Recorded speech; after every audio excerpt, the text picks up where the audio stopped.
Throughout history, there have been times of heightened anxiety, uncertainty, and fear. In 2009, we faced such times. But such challenges are not new. I believe that where we see challenges, God sees opportunities. And it's in times like these that we're called to examine our hearts, to refocus our faith, and to live out our trust in God, and to see what purposes God has for us. And so it is for us today. God's challenge is the same. In the midst of our hardships and fears, we're called to examine and renew our faith, to focus as God's stewards on what's truly important, and to live with trust. There is for us also a promise that by the grace of God and through the power of God's Spirit, we will dream dreams and see visions. I will pour out my Spirit on all people. Your sons and your daughters shall prophesy. Your old men will dream dreams, and your young men will see visions. Upon all my servants, both men and women, I will pour out my Spirit in those days. More than 20 years ago, when North Fulton County was still a rural exurb, the Presbytery of Greater Atlanta had a vision. The vision of a great church emerging to serve the needs of a community that was about to experience radical change.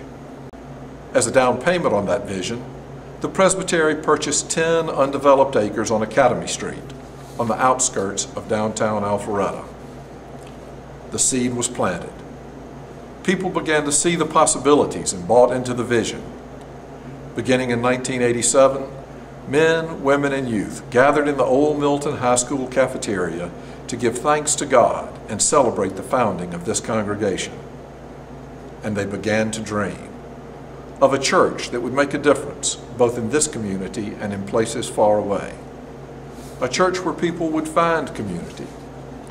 A church where their faith could be engaged. A church where they and their children would learn of God's love and God's purposes. A church where the call to be disciples of Jesus Christ would be made real and relevant. And what a dream it was. What began as a mission outpost has become the mission headquarters for a vibrant congregation here in the mission fields of Alpharetta.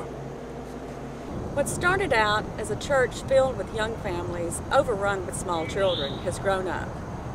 Today there are almost 450 families active in the life of this congregation, giving of their time and talents, participating in worship, study, and outreach, striving to be the Christ-centered community proclaimed in our mission statement.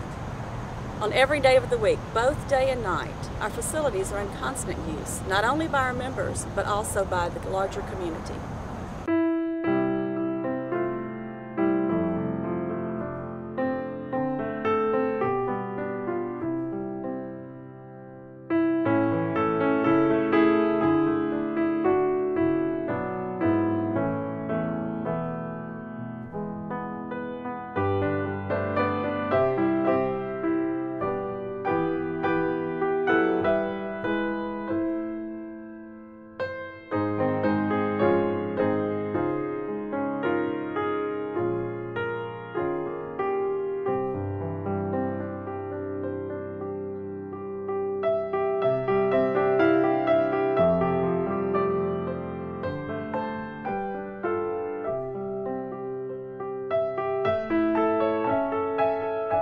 In many ways, our facilities are critical to our ability to provide programming and do the work of ministry in this community and in faraway places.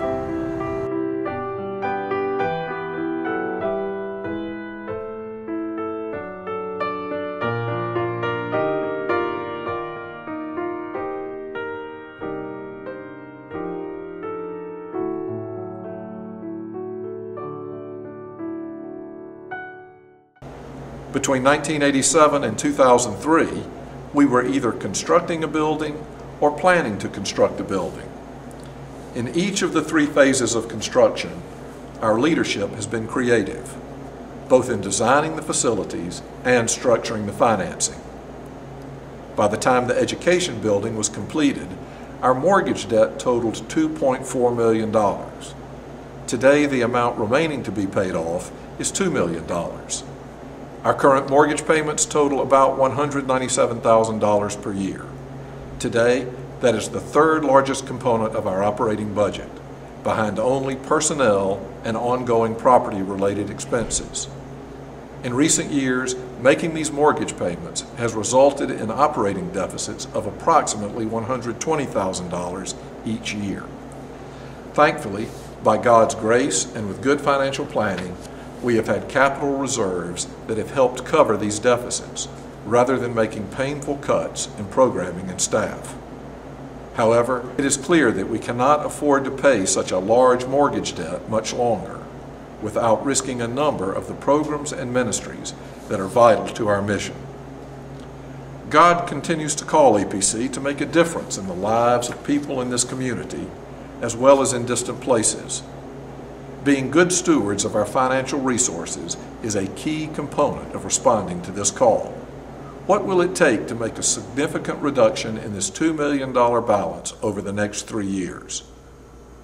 The short answer is that all of us who are able need to be open to God's leading and make a commitment to support this effort. Based on historic giving patterns and other information about our congregation, our consultant has developed a giving profile that demonstrates how we might accomplish this important task. As you can see, it will require broad support at various levels of giving. It will also require that many of us be willing to stretch beyond our comfort zone.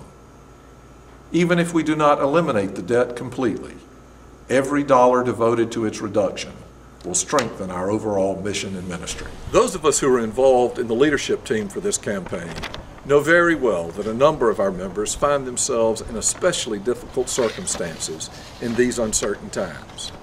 Rest assured that we, and more importantly God, are not asking you to give what you do not have. For some, a commitment at this time simply is not possible.